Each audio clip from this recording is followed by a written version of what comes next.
ಅಕ್ಟೋಬರಲ್ಲಿ ಏನಾದರೂ ಕ್ರಾಂತಿ ಆಗ್ಬೋದು ರೀ ಏನು ಭಾಳಷ್ಟು ಜನ ಮಾತನಾಡ್ತಾರೆ 2 ವರ್ಷ ಒಂದು ವ್ಯವಸ್ಥೆ ಅಧಿಕಾರ ಬದಲಾವಣೆ ಅಂತ ವಿಚಾರಗಳನ್ನ ಅದನ್ನು ನಾನು ನಿಮ್ಮ ಮುಂದೆಲ್ಲ ಹೇಳಲಿಕ್ಕೆ ನಾನು ತಯಾರಿಲ್ಲ.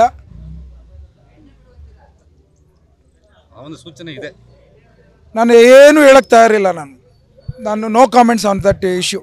5 ವರ್ಷ ನಾನೇ ಸಿ ಎಂ ಅಂತ ಹೇಳಿ ಈಗ ಮುಖ್ಯಮಂತ್ರಿ ಕುರ್ಚಿ ಖಾಲಿ ಇಲ್ಲ, ನಿರ್ವಹಣಾ ವ್ಯವಸ್ಥೆ ಚೆನ್ನಾಗಿದೆ, ಇನ್ನು ಹೆಚ್ಚಿಗೆ ಮಾಡಬೇಕು ಅಂತ ಕೇಳ್ತಾ ಇದ್ದೀವಿ, ಅನುದಾನ ಕೊಡಿ ಅಂತ ಕೇಳ್ತಾ ಇದ್ದೀವಿ. ಅದನ್ನು ನಮ್ಮಲ್ಲಿ ಇರೋಂಥ ಏನು ನಮ್ಮ ಆಸೆಗಳನ್ನು ನಾನು ಪಾರ್ಟಿ ಫೋರಮಲ್ಲಿ ಹೇಳಲಿಕ್ಕೆ ನನಗೆ ಚೆನ್ನಾಗೇ ಅನುದಾನ ಸಿಕ್ಕಿದೆ. ಆಸೆ ಇನ್ನೊಂದು ಸ್ವಲ್ಪ ಜಾಸ್ತಿ ಆಗಲಿ ಅಂತ. ಅದರಲ್ಲಿ ಎಲ್ಲರೂ ಚೆನ್ನಾಗಿದ್ದಾರೆ. ಬಾಲಕೃಷ್ಣ ಬಾಲಣ್ಣ ಚೆನ್ನಾಗಿದ್ದಾರೆ, ಈ ಕಡೆ ನಾಗಮಂಗಲದವರು ನಮ್ಮ ಚೆಲ್ವಣ್ಣ ಚೆನ್ನಾಗಿದ್ದಾರೆ, ಆ ಕಡೆ ಗುಬ್ಬಿಯವರು ವಾಸಣ್ಣ ಭಾಳಷ್ಟು ಖುಷಿಲಿದ್ದಾರೆ. ನಾವೆಲ್ಲ ಇವತ್ತು ಡಿ ಕೆ ಶಿವಕುಮಾರ್ ಸಾಹೇಬ್ರ ಅಧ್ಯಕ್ಷ ನಿರ್ವಹಣಾ ವ್ಯವಸ್ಥೆ, ಮಾನ್ಯ ಮುಖ್ಯಮಂತ್ರಿಗಳು ಸಿದ್ದರಾಮಯ್ಯ ಸಾಹೇಬ್ರವರ ಗವರ್ನೆನ್ಸು, ವಿ ಆರ್ ಹ್ಯಾಪಿ. ರೀ ಈಗ ತಾನೇ ಹೇಳಿದೆ, ಏನಾರ ಮಾತಾಡಂಗಿದ್ರೆ ಪಾರ್ಟಿ ಫೋರಮಲ್ಲಿ ಮಾತಾಡಬೇಕು ಅಂತ. ಈ ಥರ ಹೇಳಿಕೆಗಳು ನೀವು ಅವ್ರನ್ನೇ ಹೋಗಿ ಕೇಳಬೇಕು.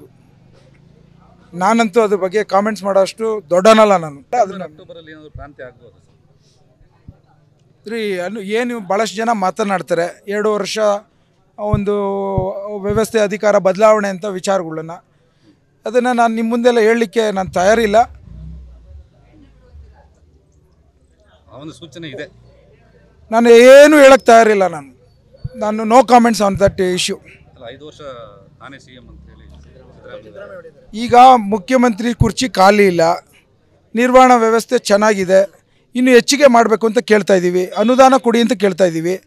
ಅದನ್ನು ನಮ್ಮಲ್ಲಿ ಇರೋಂಥ ಏನು ನಮ್ಮ ಆಸೆಗಳನ್ನು ನಾನು ಪಾರ್ಟಿ ಫೋರಮಲ್ಲಿ ಹೇಳಲಿಕ್ಕೆ ನನಗೆ ಚೆನ್ನಾಗೇ ಅನುದಾನ ಸಿಕ್ಕಿದೆ. ಆಸೆ ಇನ್ನೊಂದು ಸ್ವಲ್ಪ ಜಾಸ್ತಿ ಆಗಲಿ ಅಂತ. ಅದರಲ್ಲಿ ಎಲ್ಲರೂ ಚೆನ್ನಾಗಿದ್ದಾರೆ. ಬಾಲಕೃಷ್ಣ ಬಾಲಣ್ಣ ಚೆನ್ನಾಗಿದ್ದಾರೆ, ಈ ಕಡೆ ನಾಗಮಂಗಲದವರು ನಮ್ಮ ಚೆಲ್ವಣ್ಣ ಚೆನ್ನಾಗಿದ್ದಾರೆ, ಆ ಕಡೆ ಗುಬ್ಬಿಯವರು ವಾಸಣ್ಣ ಭಾಳಷ್ಟು ಖುಷಿಲಿದ್ದಾರೆ. ನಾವೆಲ್ಲ ಇವತ್ತು ಡಿ ಕೆ ಶಿವಕುಮಾರ್ ಸಾಹೇಬ್ರ ಅಧ್ಯಕ್ಷ ನಿರ್ವಹಣಾ ವ್ಯವಸ್ಥೆ, ಮಾನ್ಯ ಮುಖ್ಯಮಂತ್ರಿಗಳು ಸಿದ್ದರಾಮಯ್ಯ ಸಾಹೇಬ್ರವರ ಗವರ್ನೆನ್ಸು, ವಿ ಆರ್ ಹ್ಯಾಪಿ. ರೀ ಈಗ ತಾನೇ ಹೇಳಿದೆ, ಏನಾರ ಮಾತಾಡಂಗಿದ್ರೆ ಪಾರ್ಟಿ ಫೋರಮಲ್ಲಿ ಮಾತಾಡಬೇಕು ಅಂತ. ಈ ಥರ ಹೇಳಿಕೆಗಳು ನೀವು ಅವ್ರನ್ನೇ ಹೋಗಿ ಕೇಳಬೇಕು.